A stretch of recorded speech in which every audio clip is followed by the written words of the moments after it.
So I'm Lucy Wright. I'm an artist and a researcher. I live at the moment in a no-name kind of village in between York and Leeds. But I actually grew up in this area. My mum lives in Brighton, which is just over there towards Gainsborough, way out. And I'm going to go visit her after this, which is really nice. And I used to come to the museum a lot when I was a child, and I still have quite a collection of those, like, you know, those multicoloured erasers that you could always buy in the museum. I've got so many of them with North Lincolnshire Museum. So it's nice to be back. I am using my phone for a few notes, so I hope you don't mind. Don't think I'm just texting or going on Instagram. I am with you, but I just thought it would keep me on track while I speak to you this afternoon. So a lot of my work as an artist and as a researcher is concerned with folklore. And I think it's fair to say that at the moment, folklore is having quite a moment, you know, out there in the world. It's really popular at the moment. So from music and contemporary art to fashion and film, post-pandemic and with increasing climate chaos, it seems like more and more people are interested in taking part in and also creating new traditions that are reflective of and responsive to the conditions of the world around us.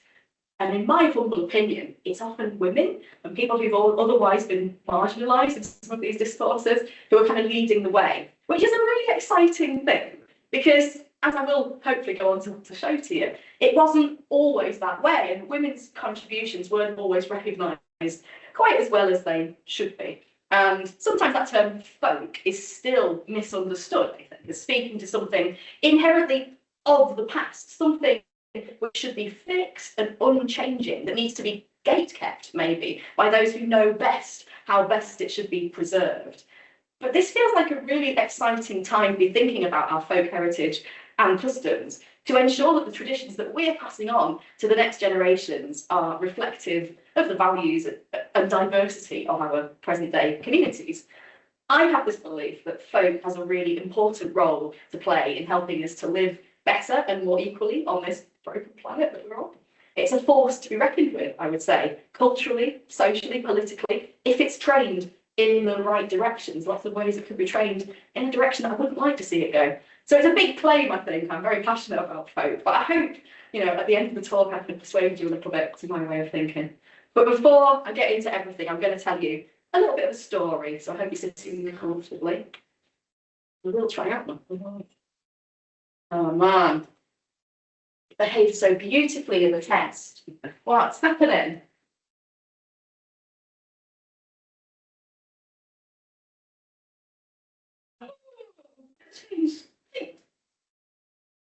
You changed that, or did I change it? Apologies. Right, okay. That's the correct slide anyway. So my story, we're in a story. So this story starts on the eve of May the 1st last year. So April 30th. 30th. Okay, good. I was travelling for work, which is something I do quite often. I was far away from home, and I was temporarily holed up in a hotel in Stevenage. A lot of my work's very glamorous. Stevenage is a very glamorous place to be. And actually, I probably the story, it's a little bit disingenuous. The story started a little bit earlier because on the way to Stevenage, I'd grabbed an old rag jacket that I'd made as part of my PhD studies a whole 10, 11 years ago. Because I decided that on May morning, on May the 1st, I wanted to dance the sun up. And for those who know me, that wouldn't strike necessarily as an unusual thing to do. I've spent more than a decade involved in the folk arts in various kinds of ways, both as a researcher, but also I was in a band called Pilgrim's Way for a long time, who formed a lot of folk festivals and folk clubs. And I'd even previously been a member of a Morris dancing side, just like my dad had back in the 70s. When I lived in Manchester, I would commute to Macclesfield in Cheshire to dance with Waters Green Morris, where I learned field town and Addenbury dance traditions and was embraced by this wonderful, generous community who really helped me to feel at home in a new city when I was feeling very lonely and very unmoored. And as I say, I put a little sign there to say that one's my dad, he's the one on the right. I used to say he's the one with the beard, but it was the 1970s, so they've all got beards. So I used that one. But yeah, a few years ago, we moved house for my partner's work. We moved to Yorkshire, the dark side, and I had to leave my Morris dancing friends behind. I was really sad about that. And then since then, about 4 years ago, I've not really done any Morris dancing myself. First, we had the pandemic, then there'd been a bereavement, followed by a really period of like intense busyness. And actually, there aren't that many Morris dancing sides in my new home county that dance the style of Morris that I like to dance, and also that allow women to join them. More on that later. So I contented myself during this period with reading about folk, making art about folk, writing essays and stuff about folk, everything about folk except doing it myself. And I followed my Morris dancing friends online with great envy. And in particular, I've always looked forward to May Day. It's a modern tradition. Actually, it's 100 years old as of last year. 1923 is the first recorded instance of Morris dancers dancing the sun up on May morning, and it was Oxford University students, so not necessarily the dim and misty pagan past that we might like to think that it was. But yeah, it's a really kind of popular modern custom to go out at dawn on May morning, dance the sun up and see the summer in, and it's a beautiful thing. My social media gets lit up by all my Morris dancing friends sharing gorgeous photographs like this one, dancers silhouetted against a kind of tangerine sky. It's a really beautiful thing. My Morris dancing side had never actually gone out on May morning. I think as a team of women, we were just a bit too sensible for that kind of nonsense.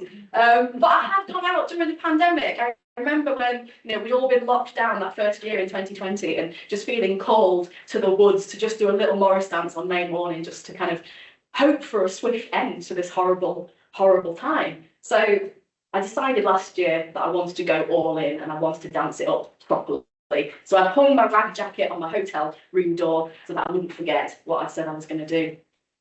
And then sitting in the hotel bar the evening beforehand, I found myself reflecting on what I decided I was going to do. Because it's one thing, I think, to go out in the comfort of a group, the safety of a group, to take part in a seasonal custom of some kind. And in recent times, actually, a lot of Morris groups have started to invite an audience, so it's a bit more of an event. But I think it's quite a different thing, perhaps, to take part in a seasonal custom by yourself, especially in a kind of centre of town, in a place that you wouldn't necessarily expect to see a folk custom happening at 5 a.m. I'd kind of located a spot that I thought would work for my May morning dance, and it was the pay and display car park at the back of the hotel. I just thought it looked good. And I've always really liked that juxtaposition between the kind of apparently ancient folk tradition and then these very obviously modern kind of spaces of municipal street furniture and all of that kind of thing. So I spotted where I wanted to go, but still going out and doing it is going to take some guts.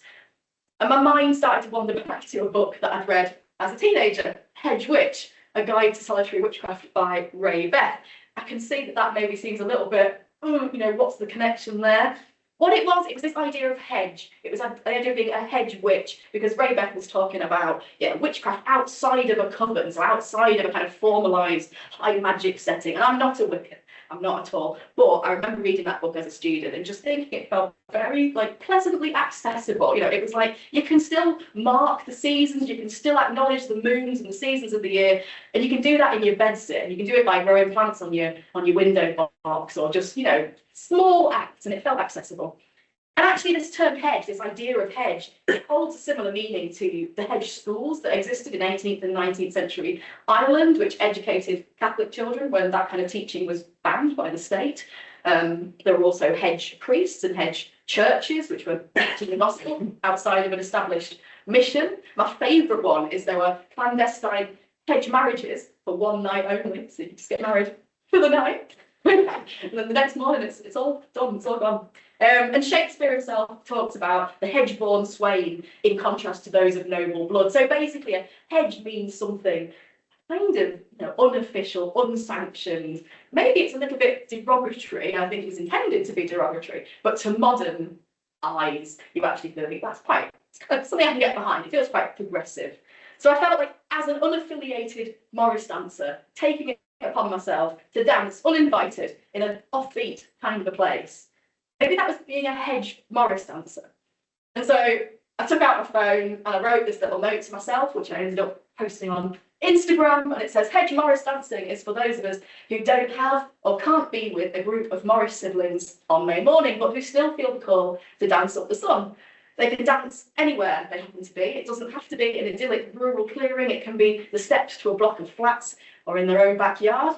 And hedge Morris dancers dress in whatever costume they have lying around, or they make something gloriously non-canonical themselves. They dance alone or with others, just for the joy of it and to welcome the sunrise and the promise of summer ahead. So the following morning, as you can see, I made good on my promise to myself. It was a bright, clear start to the day. You can see me there. It's not actually a car park there, but it's very near the hotel. And if I had thought that there would be few people around at 5 a.m. on a Monday morning in Stevenage, I was to be sorely disappointed. There were so many people out there. There were street cleaners, there were early morning commuters, old folks taking a walk. I gave one poor woman the absolute shock of her entire life when I was standing in her alleyway and she went to get her taxi to go to work and she saw me and she literally pulled her hoodie over her face and ran.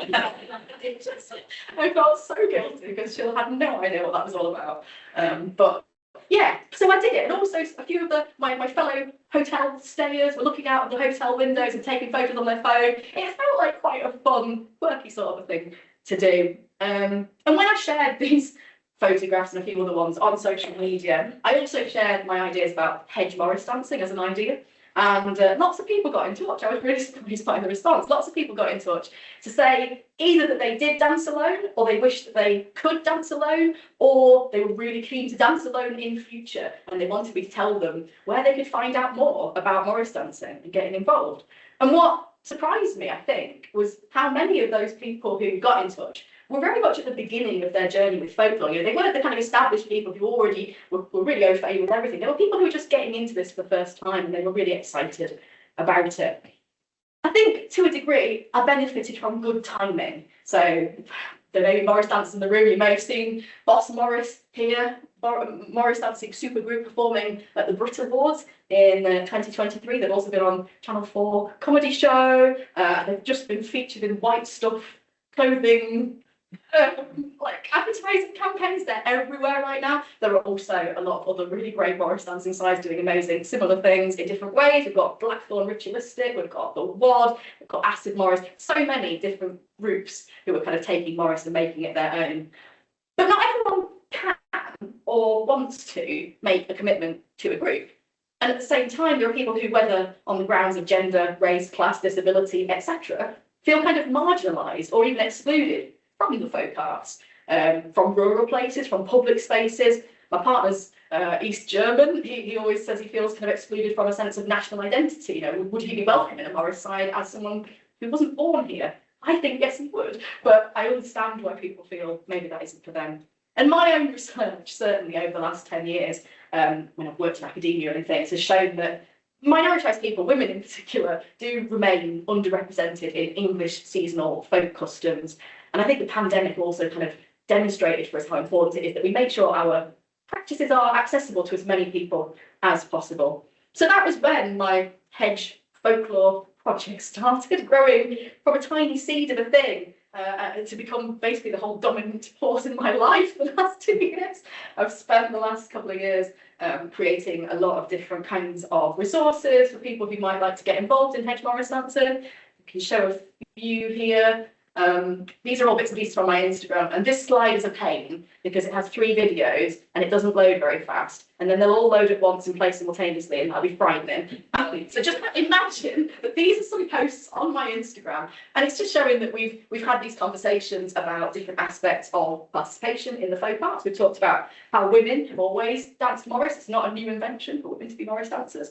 Also, we've talked about the experiences of LGBTQIA+ people in Morris and people with disabilities who've been adapting Morris performances to make them more accessible in really interesting ways. I'm just going to find. So here's, for example, this is a border Morris stepping video with a friend like Ellie, and it's just to give people the absolute basics if they want to have a go at border stepping. And I do it a bit like karaoke, so it's slowed right down so you can watch and then give it a go yourself. And I've got very similar ones for all of the different kinds of Morris that I'm aware of. Hopefully, so that's Carnival Morris, that's Northwest Morris, I've got Cotswold and all the others. Anyway, how do I move on from this lovely page? Please feel free to move it forward.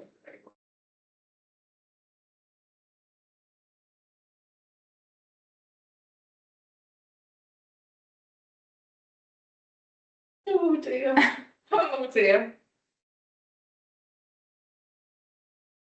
give it a second because it would be nice to get slide. It just crashed. Hey, there we go. That's moved us on a bit. Oh God! I'm sorry. Contribution. So the emphasis in the Hedge Morris Dancing project, anyway, is very much on inclusion and self-expression, as opposed to a faithful recreation of existing Morris dances. I think, you know, I'm always very keen to sort of say that I think the best possible way to learn Morris dancing is to join a Morris dancing side, and I would advocate that anyone does that who feels able to do it. But I also think it's nice to be able to dip into some of these things and try out stuff that you haven't been able to do in your day-to-day, if you're able to. And it's been quite a personal journey for me too. This year, on the anniversary of my dad's passing away, I took his bells, which you actually could have seen in that first image that I showed. I took them to our favourite tree, and I did a little Hedge Morris dance in his honour. And it was actually the first time. Those bells have been in store for about 35 years. He stopped dancing before I was even born, and I never got to see him do it. So it felt like quite a special thing, quite a nice thing to, you know, hear them, to activate them, to hear them sound for the first time, and to dance in his honour. And also, as somebody who cannot beat a bit of dressing up, it has been the most fantastic opportunity to make and wear all kinds of fabulous costumes that I've ever dreamed of wearing. And then in around September of last year, I started to feel that my little army of newbie Hedge Morris dancers needed a tradition to take part in. Because although Morris dancing the sun up on May morning is quite a well-established tradition, there's not a comparable tradition of dancing it down again. I'm aware, having gone through this process, I now know that Terry Pratchett actually writes about Morris dancers dancing the sun down, so he got there first. And I think there are also quite a few Southern Hemisphere sides, so there's Morris dancers in Australia, for example, who do that, but it's kind of a practicality matter based on their seasonality. But on the whole, I would say that dancing the sun down is not as popular or established as dancing it up again. And this is probably not totally surprising, you know, the idea of a kind of beautiful summer with long, hot days. We don't really get them here, but in theory, at least, it feels a lot more appealing than the shorter, darker days of the winter. And I don't know if anyone's like me, but I find the winter months quite depressing. I struggle a bit with how dark it is and miserable. So I thought it might not be a bad thing to have a folk custom that I could use to help me feel a little bit more positive about those days ahead. And maybe some of the gifts that the winter months can bring us, the rest and replenishment and recuperation that we all need. We can't be in the sun all the time. So I created Dusking, which takes place on October the 31st, and it's an open invitation to anybody to just take a minute at sundown to kind of mark the passing of the year in whatever way they feel they would like to. Many people have a go at Hedge Morris dancing as part of Dusking, but we've also had people who've written essays and read poems and some songs. It's been quite a lovely kind of jamboree of different responses, but the idea being that, yeah, people can have a go at some Hedge Morris dancing. And here are a few of the examples that people shared on social media in the first year that this happened.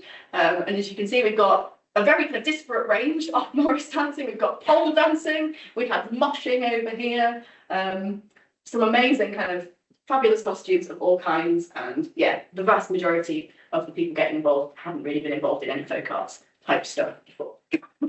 It happened again this year. This is a photo from about 6 weeks ago now, and we did it. I was at Horse and Bamboo Theatre in Rossendale on that evening, and we had fantastic performances with the local community group. And I think about 1,000 people this year did something pertaining to Dusking, so that was really exciting. And I'm going to show you, it's a bit embarrassing actually, but it's only a minute, so I'm just going to let you sit through it.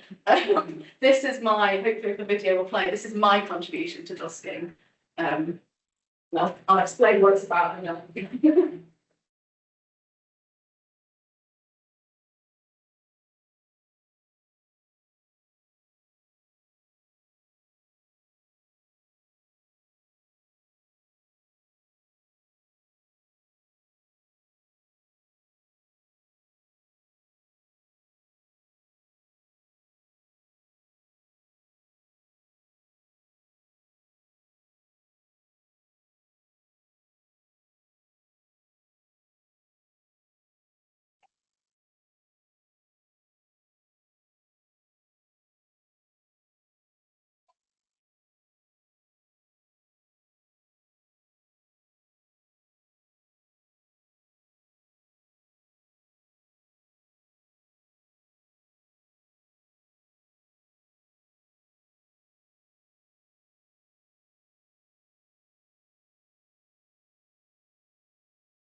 Okay, so I'm going to jump in. So you saw 3 different costumes on there. I am attempting with each costume to embody a different phase in scientific dust. So apparently there are 3 phases of dust, it doesn't just happen all at once. The first stage is called civil dusk. That's when the sun dips below 0 and 6 degrees below the horizon. So it's just that very first part of dusk. Then there's nautical dusk, which is the next phase, and that's where you start to see the stars really for the first time. And it's named nautical, I guess, because of the kind of navigational possibilities that that phase of dusk would allow to sailors. And then astronomical dusk is the very final stage when it's basically very, very dark. You can see all the stars at this point, and there's only a really tiny amount of light left in the sky just before it turns to be night. And the costumes are really piecemeal. I have this kind of technique that I like to use sometimes. I was on residency at the time in Huddersfield, another glamorous location that I work, and I liked the idea of just selecting kind of elements to make a costume from that I could just pick up from where I happened to be at the time. So rather than kind of taking a lot of time over pieces, which I often do, it was sort of what's most available to me, because I feel as though that was probably quite a folk way of doing things. Like when you look at the archival photographs of a lot of folk customs from back in the day, many of them were very beautifully made and very carefully taken time over. Many were quite simple as well. Like there's mummers plays where the guys would just turn their jacket the other way around and that would be the costume, you know. I like that too. I like that too. So that was the plan. A lot of the bits and pieces gathered from charity shops and other pieces like that. And the song that you can hear sung in the background is White Love. It's sung by Jennifer Reed, who is known as the Manchester Balladess. She's an amazing kind of proclamatory singer, almost like a kind of the town crier type person who does an amazing job of kind of interpreting a lot of ballads and things like that. And she's performing a song called Myriad It Is, which is one of 2 of the oldest secular songs in the English language. It's from the 13th century, it's in Middle English, and it's talking about kind of how hard it is basically when the winter comes. It's somebody kind of saying, we're gonna, you know, it's great in the summer's fantastic, but now the winter's here, we're gonna be sad, we're gonna mourn, and we're gonna starve, you know. And it's kind of speaking to how hard conditions were for a lot of people at that point. Strangely, interestingly, I think the other oldest secular song in the English language, kind of the companion piece to Myriad It is Summer Is A-Coming In, which Wicker Man fans will know, but also it is kind of the anthem for May morning. So it just felt very appropriate to kind of use Myriad It Is as the soundtrack to busking. So that's what all that's about. And then a friend of mine, a performer called Kylie Darling, helped me to translate it into British Sign Language. So I'm having a go, at least, at doing some BSL in the performance as well. And I'm interested in that idea of oral tradition and what that means in a kind of accessible kind of space. Anyway, that was that. And I think probably, let's not play it again. I think probably my favourite thing about the whole kind of dusking and hedge forest dancing work that's been going on over this last couple of years now is how it's come to be a bit of a safe space for people who have felt, as I say at the beginning, maybe excluded for one reason or another from those spaces that I've always loved to be a part of. So growing up with folk music as I did, I knew it as a really welcoming, inclusive, predominantly left-leaning community, and I still love the participatory aspects of folk, you know, how anyone can get stuck in and have a go, and that division between the performer and the audience is kind of blurred, and I think that's a fantastic thing. But I also know that not everybody's had that experience of growing up in the folk arts, and not everyone has felt so welcome within those spaces. And so I'm thinking back to when I first started doing my research, and it's a long time ago now, but I started my PhD in 2009, so it's endless time ago. But at that point, and still I guess now, I was kind of confused about the history of the folk movement, how certain songs and dances and stories had been designated as traditional, as folk, but not others.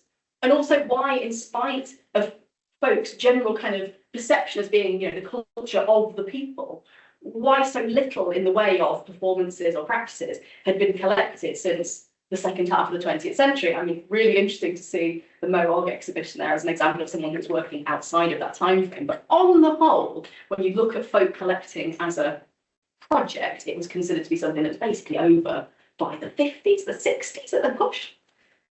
So my thought was, you know, what happened to the folk then? Did they all die out? Did they go extinct? What happened to folk? And so through my reading, I learned that Edwardian scholars like Cecil Sharp and Ralph Vaughan Williams believed that the key to the nation's unique and essential identity lay in those songs and dances and customs of ordinary working people. and concerned that such practices were threatened by the rapid spread of industrialisation, suffering probably from unacknowledged colonial guilt, they set out to record and document as much of this imperiled culture as possible. They were popularising it in arrangements of classical music and making it the focus of this kind of countrywide education programme that was designed to improve the moral character of this newly urbanised poor that existed. And they called it the folk revival. The task of the folk collectors in the folk revival was conceived from the outset as a finite one. There was a body of stuff to collect, and once we got it all, that was done. It was kind of, it was like a salvage mission. And it was felt, that these customs existed primarily in very remote rural places, ideally, because it was felt that people living in towns and cities that were industrialised and urbanised, they couldn't be possibly the kind of context for an authentic or valuable folk tradition. And so by the 1960s, as I say, the role of the folk collector had pretty much fallen into obsolescence. It's decided that we've got it all by now. However, in the years since folk collecting's heyday, some quite difficult questions started to get raised. Difficult questions, they're always common, aren't they? And some difficult questions started to be raised about the folk movement and the vision of Englishness and folk that was created. From the 1980s onwards, scholars like Dave Harker and Lord and Georgina Boys started to critique the founding ideologies of the folk movement, challenging what they called the nationalist sentiments and bourgeois values of Cecil Sharp and his followers. And they also started to argue that some of their records, not all of them, some of them had been falsified or exaggerated or tidied up a little bit to kind of propagandise for a return to an imagined village that had never actually existed. For some people in the folk world, these debunking projects, as I call them, they serve to dull some of the magic of folklore. Boys and Harker in particular are still quite controversial figures, I think, in the folk scene. They're kind of routinely invoked to stand for a particularly joyless and pedantic approach to tradition. But for me, conversely, it felt like it's opening up a whole new world of possibility. I realised through reading them that I'd absorbed a whole bunch of kind of myths as a child of the folk scene, and that the collection of songs and dances that I'd grown up with, while fantastic and beautiful and super valuable to keep hold of, they weren't necessarily the whole picture. And if they weren't the whole picture, if they were just a pin stuck into the map of history, not the entire fabric, then maybe there might still be some stuff out there left to find. Bear with me on this. There was another reason why I also felt it was quite important to start thinking about what hadn't been collected and whether folklore had been wrongfully consigned to the history books. I know I've hinted at it, the title of the talk hints at it, but I'm going to go through this anyway. Have a look at these slides. I'm going to show you some slides of different folk customs. Tell me what the problem is. Tell me what the issue is. This is the Bury Man. It's a tradition in Scotland, in South Queensbury. A guy covered in burdock seed heads gets paraded through the town. He gets taken to every pub. As you can see, he's got a straw there because it's quite hard to drink a pint if you're covered in burdock seeds. Fantastic, like amazingly iconic tradition. Hello. Taxi Hood. You'll know this one. You've got it downstairs in the museum. Taxi Hood, okay, if you've not seen it, I'm sure you all have. This guy, the fool, he stands on the steps of the church, or on the kind of cross outside the steps of the church, and they set fire to him, and then he tosses that great big bar in the air, and everybody kind of rugby tackles it and tussles it to try and get it into one of the pubs. Very vicious, very scary. I go every year, I love it. Another similar one, this is Ashbourne. I always forget the name of this one. It's the traditional football match that takes place in Ashbourne in Derbyshire. We've got mummers. These are Alderley Edge mummers from Cheshire, and obviously this is an archival photograph, but they still wear costumes very, very similar to this. It's an incredible performance, and they'll be doing it probably from about now, actually, if you're ever in the Cheshire area. Between now and New Year, they'll be performing the mummers play in Alderley Edge. And Morris men. Okay, what's the issue? We've got it. Where are the women? Where are the women? Okay, so I've argued in some of my writing that the English folk art, seasonal customs in particular, has a bit of a gender problem. I've suggested that maybe there's a tendency that the old folklore collectors were the privileged male-identified practices and maybe overlooked or just dismissed the stuff that women did. This might be because women's practices were less public, maybe more domestic, maybe they were less visible or accessible, particularly to male collectors. But it's also hard not to see the corpus of materials collected during the late 19th and early 20th centuries as products of their time. You know, the Victorian and Edwardian times were not behind the door when it comes to gender politics. What is for sure is that with the exception of a couple of customs, the one I've got on screen is the annual pancake race only in Buckinghamshire. The vast majority of recognised seasonal folk customs in England centralise male bodies. And this is either by tacitly sidelining women or simply prohibiting their participation at all. And this creates an opportunities gap for non-male persons who would like to take part in seasonal customs. And for me, the issue there is just that if we insist on performing the same limited collection of materials that we inherited that are products of this time that was not as equitable as we would like it to be, but if we insist on continuing to do it in the same way without changes, then we risk preserving the same kinds of bigotries and exclusions that were commonplace at the time. Because it's not to say that women and non-binary people didn't and do not have traditions of their own in England. It was suggested for a long time that we just didn't have any traditions that featured or centralised women. And as Stanley G argued as far back as 1979, it is inconceivable, quote, that no women's performances should exist within the British Isles. If this is a fact, then we are a country that is completely different from every other country in the world. And I know that we sometimes like to think we're very different, but we're not. And from my own research, I have started to find that it's the case. There were plenty of things that women did and still do. And I've made it my business to learn about these things and tell other people about them. Which gets me on to girls' carnival Morris dancing, which is one of the great loves of my life. It's very much the performance that kind of captured my imagination many, many years ago and kind of set me on this journey that I'm still following along with. So if you've not come across it before, when I was growing up, my dad told me that women didn't really do Morris dancing. So he said they might take part nowadays because of feminism. So since the 1970s, okay, we've had to let women do it, you know. But basically, it's a bit of an abomination. You know, it's a pastiche, it's a borrowing, it's not good. And he was not a fan. He was not a fan. He came round when I started doing it, bless his heart. But for a long time, he did tell me that it was essentially untraditional. And his views were not, you know, unusual. When you start looking into the kind of history of the Morris dancing movement, and even reading the kind of comments pages in folk magazines from the 70s and 80s, there was a huge controversy about the kind of introduction of women's Morris dancing. It was a big deal, and I think we've got a real kind of, you know, Morris dancers like me and other female Morris dancers, we have a real kind of indebtedness to those women who kind of stood up for doing it, because it was not super easy, I don't think. And actually, you know, the story I always say is just that, you know, it was only in 2018, so 6 years ago, that the UK's oldest Morris dancing organisation, the Morris Ring, voted to allow women to be full members. Before that, they've been allowed to be musicians, they've been allowed to do the catering and make the tea, they were not allowed to be dancers. So it's a, you know, things have changed. There are loads of female Morris dancers today. The latest surveys say that there are maybe slightly more female Morris dancers now than there are men, although it's pretty equal. But yeah, it's hard to remember sometimes, or hard to forget sometimes that it's not always quite so simple. But anyway, the received wisdom was still very much that women's Morris dancing was something from the 70s. You know, it's 50 years old maximum. That's it. That's when they started doing it.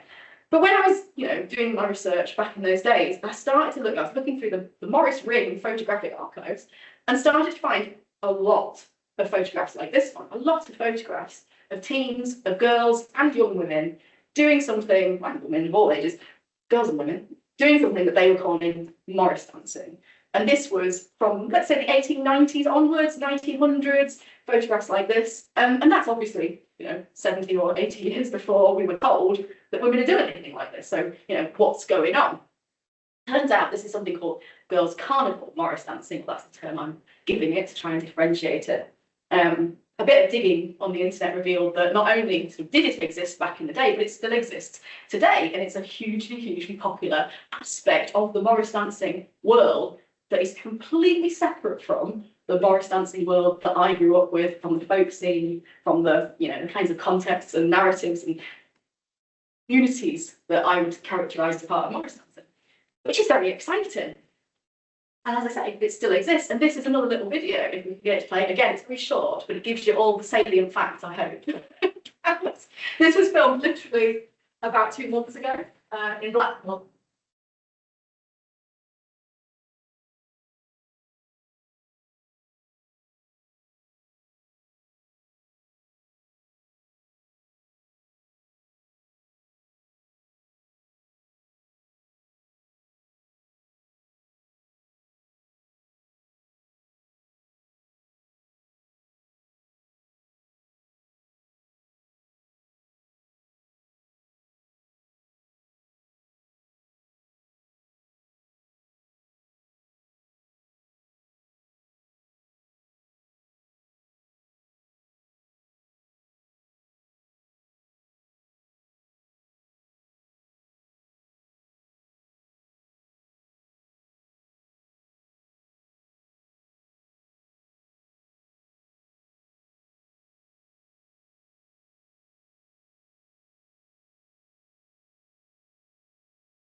So this could be a talk all in its own right.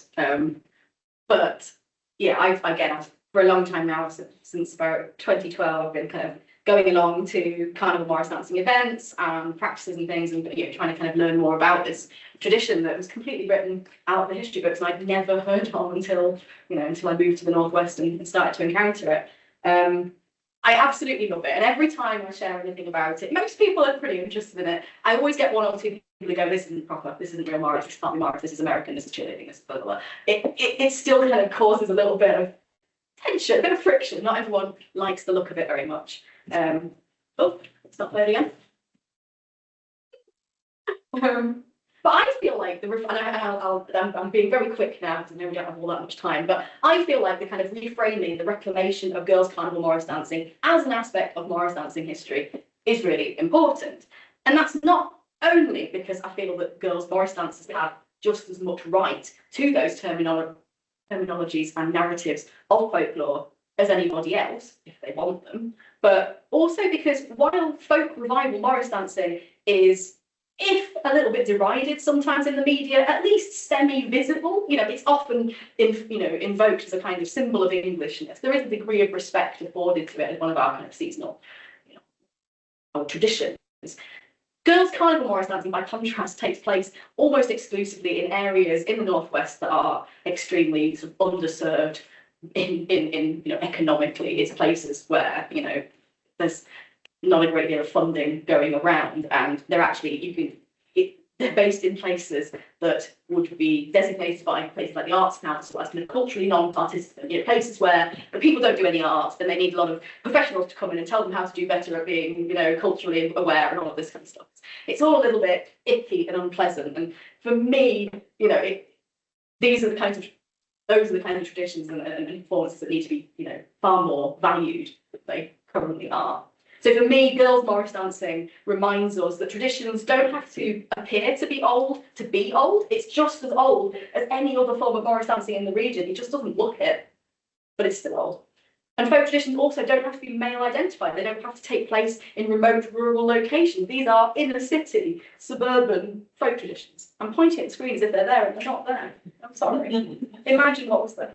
The main thing is that the performance has been able to adapt to the community who form them and their different needs and ideals as the generations pass. It's very much a proud thing that belongs to that community. And spending time with the Girls' Carnival Morris dancing community and several others like it, I could name 3 or 4 easily that I think are equally interesting in different kinds of ways, but have been discounted for different reasons. Spending time in those communities started to make me feel a little bit cross.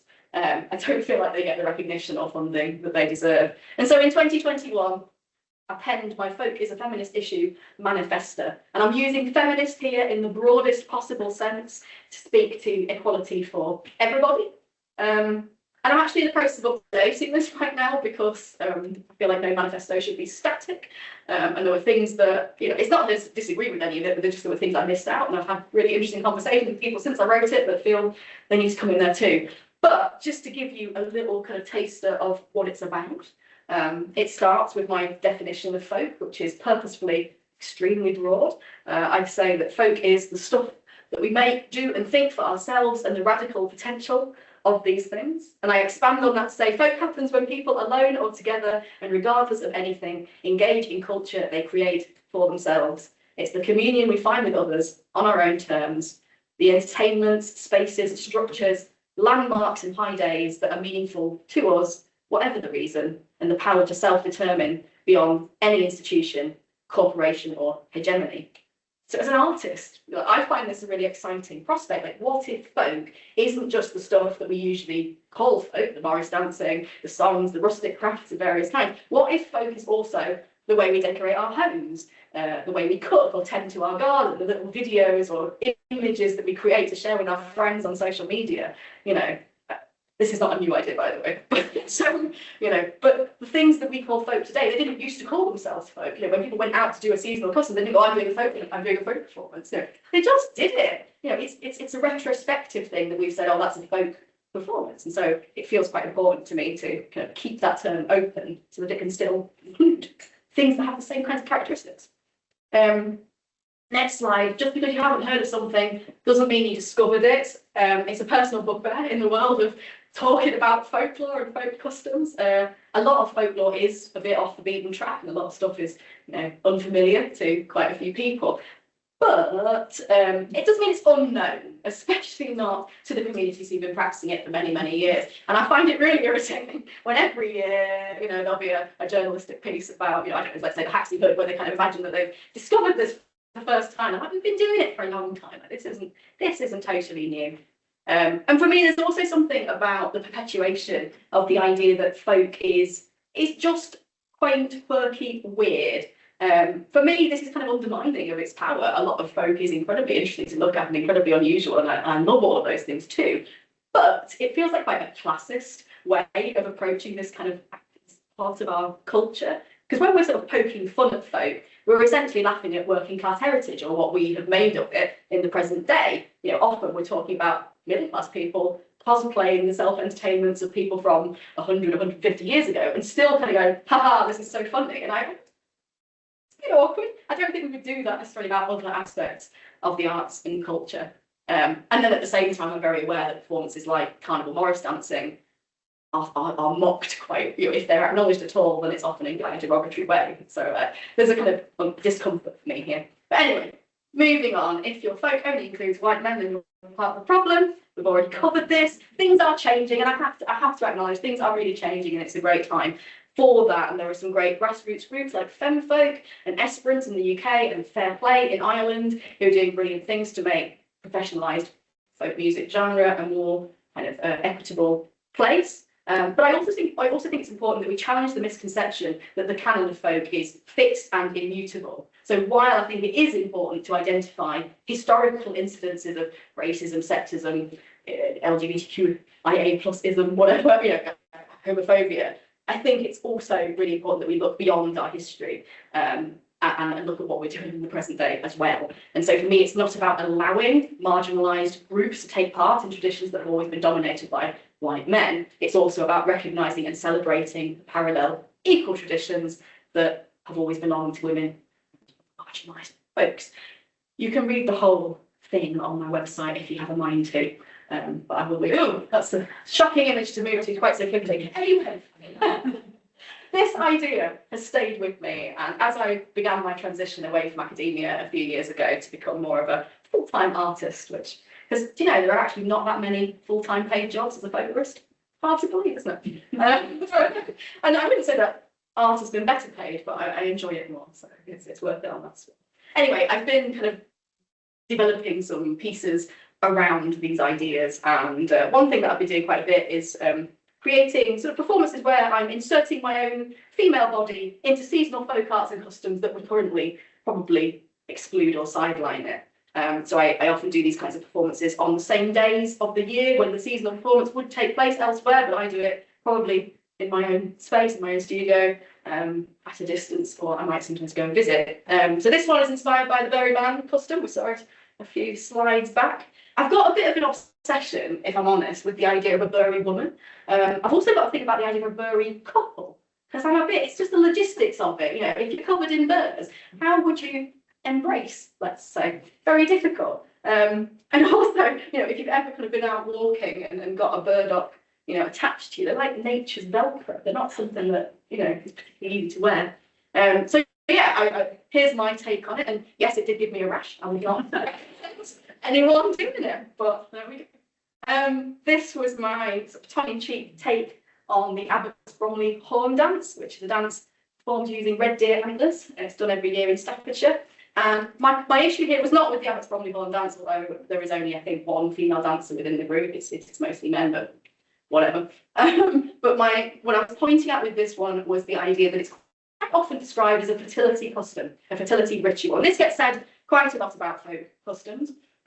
There is no evidence of this, it's completely spurious. And also, as somebody who has always kind of known that I don't want children, there's just something about the idea of fertility ritual that I don't totally like. And so if you can see, it's really hard to tell, I don't think you can see, but I'm here unwrapping moss-covered condoms and putting them onto the antlers with the aim of like prophylaxising the tradition, so that, you know, by taking part I won't accidentally get myself pregnant. And then this was my take on the Haxie horse. You're obviously very familiar with it. And I actually, because I know the area, I was able to go to the exact spot where the tradition takes place. I did not actually set fire. That is faked. That's fake news. But I thought it was a fun thing to do. So I made the pants, you know, the trousers to look like the old ones, and there I am, like waving my dildo from the spot. I like that. My most recent pieces, slightly less contested. These are from a show called Future Folk Archetypes at the Portico Library. It's finished in September sort of time, but it's hopefully going to be on show in Sheffield next year if anyone's about. But yeah, these are loosely drawing on the Padstow Hobbyos traditions, and then the other one on the left is based on the Garland King celebrations in Derbyshire. So enjoying kind of playing with some of the aesthetics of some of these traditions. So I'm going to wrap up because I'm aware it's getting close to the end. What, other than having tremendous fun, am I actually like doing here? What's it all about? Here's my wrap up. What I'm learning is this: that a life scaffolded, punctuated and underscored by traditions can be a life really well lived. And this is slightly counterintuitive to a lot of people who were raised in the times and places that we were, because traditions are sometimes presented to us as a kind of straitjacket, tightly laced to hold us down and keep us in our places. But traditions shouldn't be dogmatic or suffocating. Traditions should be infinitely stretchy and expansive and big enough to hold us all. They should feel like gentle, creative prongs, springboards for imagination and connection, which invite us to join together, make things our own. And the fact that they keep coming every year, cycling around, this allows us to make sense of who we are, where we're coming from, and where we might like to go next. There's also something for me about honouring the places we live, wherever that happens to be. I think sometimes Instagram might have it believe that we have to be in a beautiful, you know, stone circle or somewhere very idyllically beautiful in order to experience an authentic tradition. And I think this ties historically into this privileging of the rural over the urban and the moral panic of the Victorian ages about the spread of industrialisation. But an absolutely gorgeous realisation for me from my Hedge Morris dancing project this past year was that everyone can and should feel empowered to take part in and create traditions in our own homes, our communities, our public and private spaces, wherever it is that we happen to be. I had a really lovely conversation a few months ago with an artist who has a chronic illness that means it's really difficult for her to get out of bed for long periods at different times. but she still wants to be involved in the Hedge Morris dancing project. And we spent a little bit of time thinking about how she might be able to take part in Morris dancing while lying in her bed. And I loved that idea. You know, it was one of a number of similar conversations about mobility and access. And not everyone's able to get into Stonehenge on May morning or New Grange for winter solstice. And not everyone lives close to an idyllic kind of woodland clearing, but it doesn't mean that we can't also kind of experience the benefits of encountering and participating in traditions remotely. The joy is in the doing, I think, and it might even help us to think about some of these more neglected spaces within our world differently. Traditions are making my life feel more meaningful and filled with possibility, because even as someone with a really long-term interest in folklore, to put it mildly, it's really amazing how quickly life intervenes and you just get too busy to actually do the things. For years, I wrote about the importance of traditions, but I hardly ever took part in them. But that's changed, and I'm really enjoying being part of a community who are also taking this journey with me and sharing snippets of it along the way. And I would love to invite you to become a Hedge Morris dancer, join us, and yeah, stay in touch. That's it from me. Thank you very much.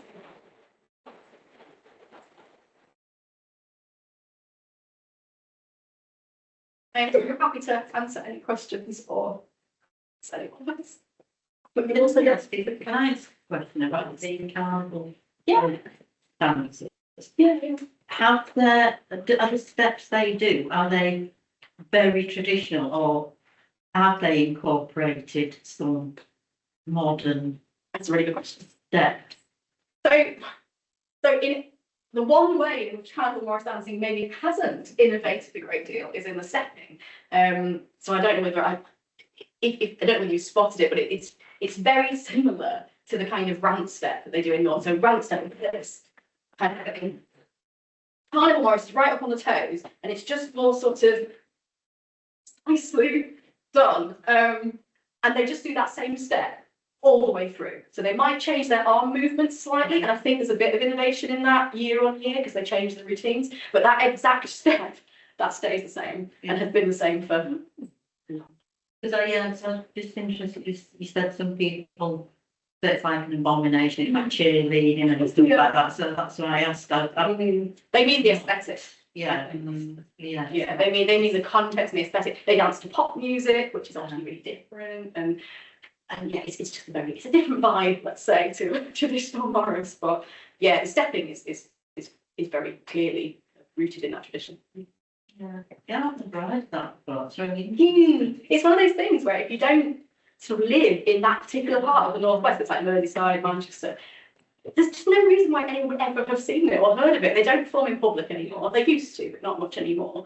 But yeah, it's just a hidden thing. It's very popular here, and you hear about Irish dancing, but that is in England. That is something that's just up, far away, but you've just never heard of it. So it's very interesting to know there's lots of young girls and lots of young women that are actually participating. Yeah, the demographic is really, really different from the Morris world that I'm sort of familiar with. Yeah, because when we moved to the northeast, to Sunderland, I came across cheerleaders, girls that were very organised. Yes. They used to go along the streets, and maybe not folk, but it's definitely cheerleading. They were dressed the same, and it was, done in a particular way. And some of the colleagues I met in Sunderland said, "Oh no, it's only for working class." Yes. My mum wouldn't let me join. It is a working class practice, for sure.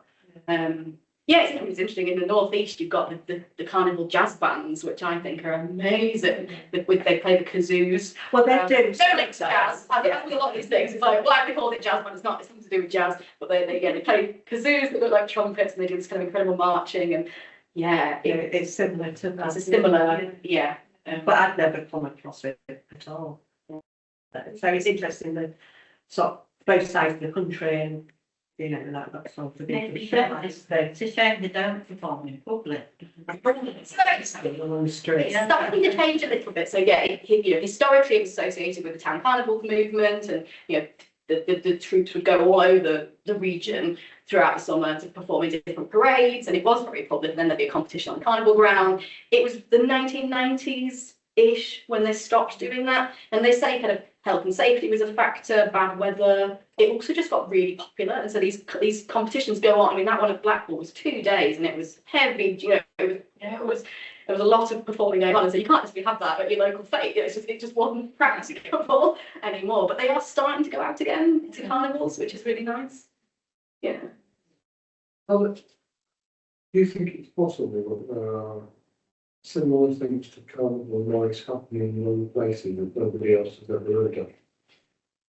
I hope so. Yeah, I think there are. So there's at least, I mean, yeah. So Carnival Morris specifically is part of like I never know what the word is, like a foursome, a quad of performances that would be considered part of the carnival movement. So you've got Carnival Morris, you've got the majorettes with batons, which I know is quite global now, but it was always part of that movement too. The jazz bands in the northeast, and then there's something called entertaining, troop dancing entertaining, which takes place in Staffordshire, sort of way out. Looks very much like Carnival Morris, but is more sort of cabaret, slightly more performative.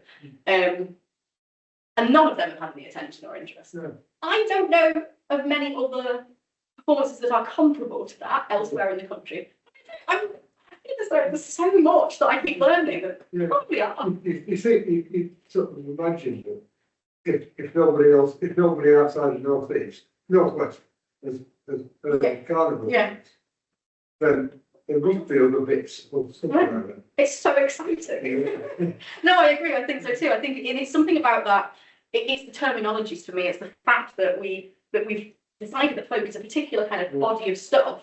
And if it doesn't kind of call itself that, then we're not really looking at it. And actually, there's probably a whole bunch of stuff. And there is a whole bunch of stuff that, has similar qualities, but just In a sense, the pearly kings and queens are one of those little pocket things. yeah. And then if the pearly kings and queens had been happening in Staffordshire, nobody's ever heard. Maybe they did. Maybe there was their own version. It's true. Is there anything in Lincolnshire that I should know? It'd be amazing if anyone I knows. was thinking opera, as the opera where they've got the maze, which, if you look at it, you can see it's a penis inside the book there. And they used to have sort of, 1st of May, they used to, I hear that villagers used to walk around it, so I don't know if they do anything else, but there might be something there that's floating around, Yeah. at least in memory. Good one. I mean, things like scarecrow festivals are quite modern, kind of cyclical type custom. I can think of more that are more sort of, I don't know, like maybe crafts or community events more than I can think of performances for that. I don't know, it just feels so complex, and it's amazing to me that whole world exists just at a total remove from the space of photos. Incredible.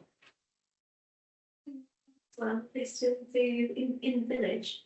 They have the original maypole, and every May Day they do the maypole dances, and it's both boys and girls from the customers.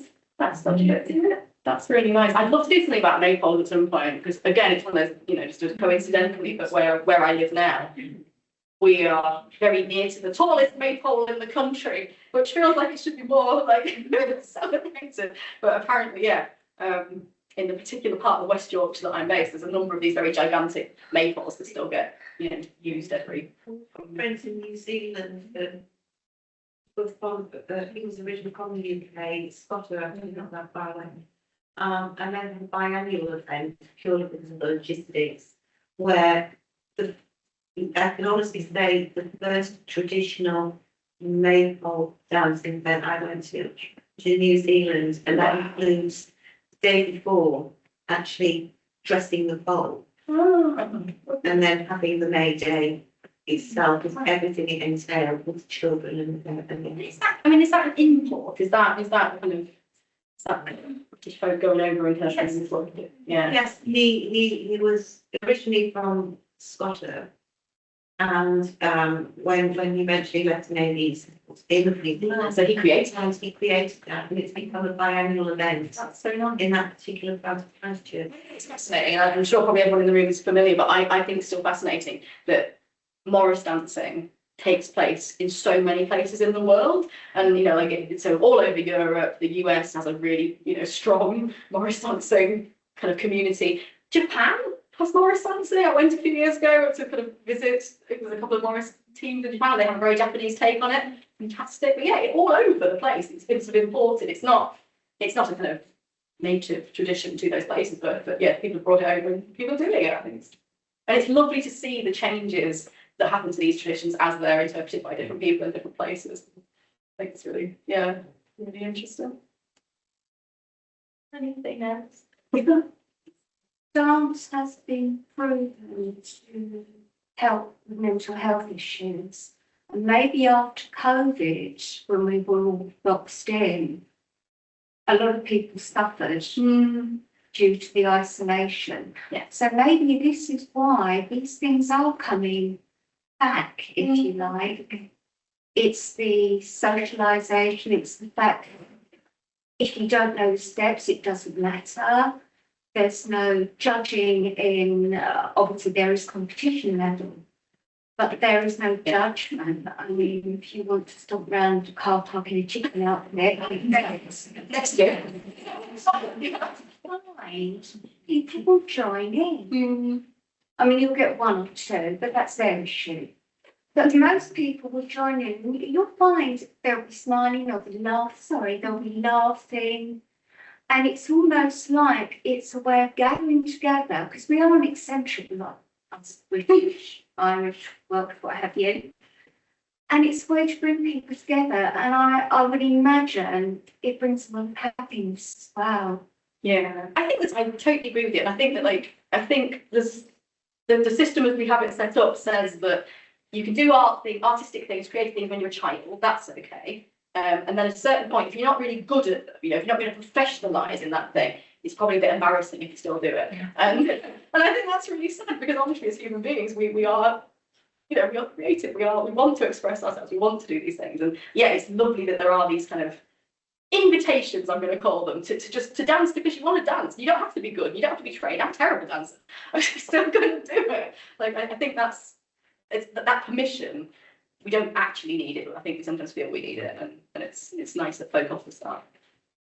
In fact, you can join in, even if you're on holiday and you don't know anybody else. Yeah. You can clap and again, it's for all. You see the kiddies dancing, and we went to a steampunk rally. Oh yeah. It was last year. They hold one every year in Whitby, and they had Morris dancers there, which obviously was they're not cost, but people loved it. Yeah. Oh yeah.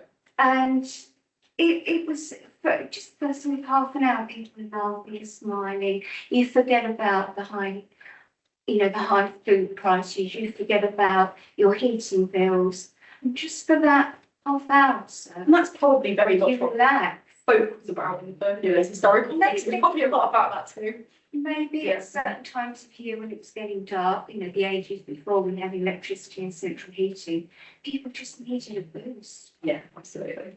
Definitely.